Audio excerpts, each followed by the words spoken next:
मित्रांनो, जेव्हा आपल्याला इतर लोकांना पैसे देण्याची काही व्यवस्था करायची वेळ येत असे, उदाहरणार्थ कुणाला गावी पैसे पाठवायचे आहेत, तर लोकं मनी ऑर्डर करत असत आणि समजा आपल्याला काही विविध देयके अदा करायची आहेत, जसं काय घराची पाणीपट्टी जमा करायची आहे, आपण वीज किती वापरली त्याचं जे देयक आलंय ते अदा करायचं, तर लोकं रोख पैसे जमा करत असत. आता घरगुती पद्धतीने व्यवहार करायचा असेल, तर सोनं, चांदी किंवा रोख रकमा अशा पद्धतीने व्यवहार केले जात. आणि यानंतर जेव्हा विविध व्यवहार हे कायदेशीर पद्धतीने करायची वेळ आली, म्हणजे त्याचं बँकेतून होणारा व्यवहार, तेव्हा लोकांनी धनादेश किंवा धनाकर्ष म्हणजे चेक किंवा डिमांड ड्राफ्ट अशा पद्धतीचा प्रकार बँकेच्या माध्यमातून सुरू झाला आणि त्यामुळे चेकबुक 10 चेक, 15 चेक ह्या चेकबुकला मागणी असायची आणि त्याप्रमाणे चेकबुक दिलं जायचं. ज्यांचं बँकेत खातं आहे त्यांना.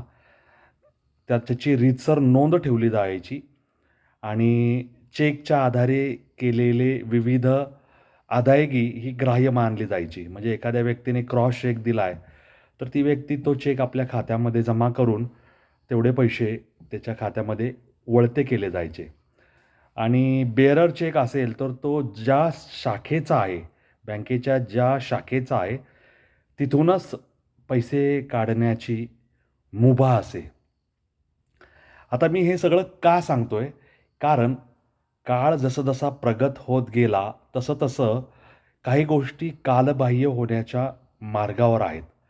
आता आपल्याला माहिती आहे, की यू-पी-आय पेमेंट आले किंवा क्रेडिट कार्ड, डेबिट कार्ड आले, स्वाईप आलं, इंटरनेट बँकिंग आलं, एन-ई-एफ-टी ट्रान्झॅक्शन आलं किंवा आर-टी-जी-एस ह्या गोष्टी आल्या आणि त्यामुळे दुसऱ्यांच्या खात्यामध्ये पैसे पाठवणं सोपं झालं.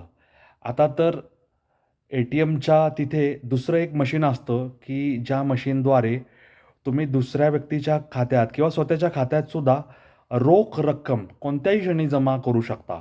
म्हणजे बँकेचा सुट्टीचा दिवस असो, रात्री 9 वाजलेला असो, त्या खात्याद्वारे तुम्हाला कुणाच्याही खात्यामध्ये पैसे थेट जमा करता येतात, पाठवता येतात.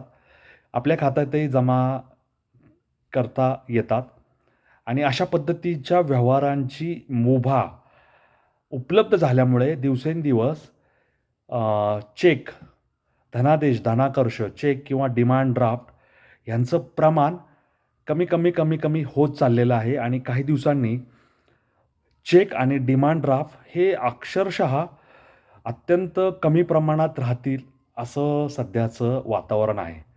आता ह्याला काही संख्याशास्त्रीय आधार आहेत आणि त्याच्यामध्ये असं निदर्शनास आलंय, की फक्त देशातील 8% व्यवहार म्हणजे 5+3 = 8. 8% व्यवहार हे फक्त चेकच्या माध्यमातून होत आहेत आणि हे सगळे व्यवहार मी देशातले सांगतोय. याचं कारण मी तुम्हाला सांगितलं, की ई-पेमेंट हे नवीन आपल्या इथे सुविधा उपलब्ध झाल्यामुळे रोख रक्कम बाळगायची, चेक डिमांड द्यायची काहीही गरज राहत नाही. तुम्ही क्यूआर कोड स्कॅन करून, ऑनलाईन ट्रान्झॅक्शन करून थेट पैसे लोकांना अदा करू शकता किंवा देऊ शकता. आता मी तुम्हाला थोडी काही संख्याशास्त्रीय माहिती सांगतो. 2005 साली 100% व्यवहार हे चेकच्या माध्यमातून होत असत. त्याच्यातले डी-डीच्या माध्यमातून किती होत असत ह्याची माहिती आपल्याकडे नाही. पण आपण गृहीत धरू, की चेकच्या माध्यमातून 100% व्यवहार हे 2005 साली होत होते. त्याच्यानंतर हे प्रमाण 92.5% 2010 साली झालं. म्हणजे साधारण 7-8% घट झाली. 2015 साली म्हणजे दर 5 वर्षाचा हिशोब आपण पाहतोय.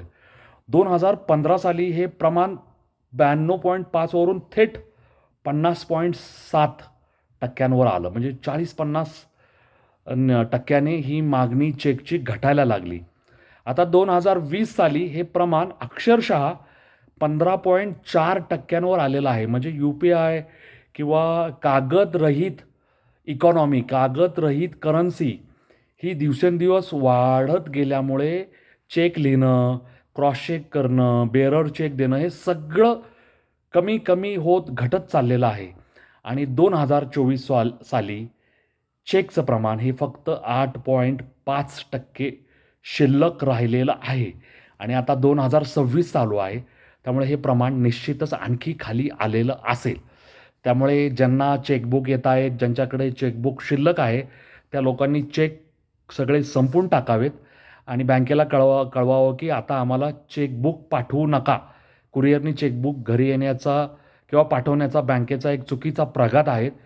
तो कायमचा बंद करायला हवा.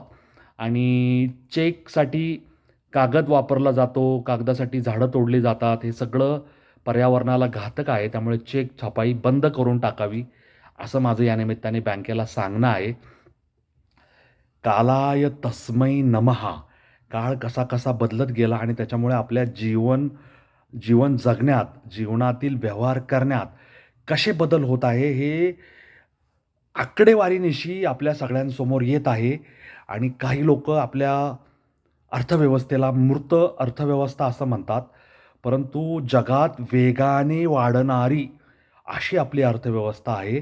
आणि त्या अर्थव्यवस्थेमध्ये होणारे हे विस्मयकारक बदल हे आपल्या लाभाचे, आपल्या उन्नतीचे, आपल्या उत्कर्षाचे परिमाण निदर्शक आहेत असं म्हणलं तर ते वावगं ठरू नये. त्यामुळे बँकेशी संबंधित जे कोणी लोकं आहेत, त्यांनी चेक आणि धनाकर्ष यांच्या अनुषंगाने त्यांच्या बँकेमध्ये आता कितपत व्यवहार होतात, काय-काय शिल्लक उरतं, याची काही आकडेवारीसह माहिती सादर करावी, जेणेकरून त्यामुळे आमच्याही ज्ञानात काही भर पडू शकेल, असं मला वाटतं. त्यामुळे तुम्हीही चेक लिहीत असाल, तर ते काही दिवसांनी कमी करावं लागणार आहे, आपोआप कमी होणार आहे. मला तर चेक लिहायचं काही कारणच पडत नाही. रोखीचा व्यवहार शक्य असेल तेवढा करायचा आणि किरकोळ काही चेक असेल तर ते देऊन टाकायचे. ते सुद्धा जुने शिल्लक राहिले आहे म्हणून. अन्यथा नवीन चेक पाठवू नये, असं बँकेला कळवायला काही हरकत नाही.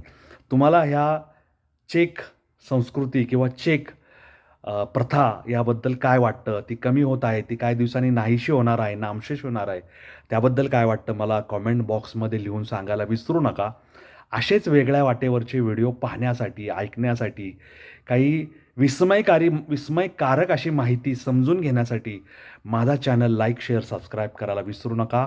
अन्नवट वाट हे माझ्या यूट्यूब चॅनलचं नाव आहे.